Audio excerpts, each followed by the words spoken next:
Chinese President Xi Jinping arrived in Vietnam on a trip aimed at strengthening ties between Hanoi and Beijing. It's his first visit to the country in 6 years. Vietnamese General Secretary Nguyen Phu Trong traveled to Beijing last year, the first head of state to meet Xi after he secured an unprecedented third term. Xi has described their relationship as one of comrades and brothers. His visit comes just 3 months after US President Joe Biden traveled to Vietnam and upgraded Washington's ties with Hanoi to the highest diplomatic level, on par with Beijing. What Vietnam wants here is to have just enough distance and proximity to multiple powers in order to secure its own national interests and strategic space.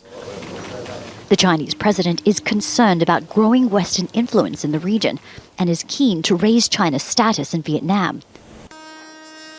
China is Vietnam's largest trading partner, with goods totaling more than $175 billion exchanged in 2022. We see since last year, Vietnam making really a strategic decision that they have to maintain the best possible relationship with China because this is vital, if not indispensable, to their sustained economic development.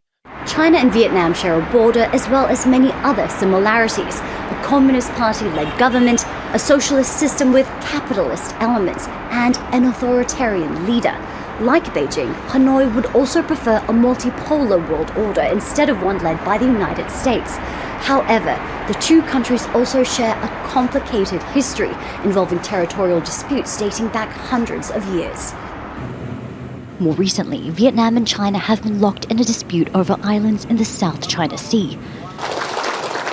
But those tensions have been set aside, at least for this week, with the leaders signing 37 agreements on joint maritime patrols, new rail links, and trade. Katrina Yu, Al Jazeera, Beijing. Make sure to subscribe to our channel to get the latest news from Al Jazeera.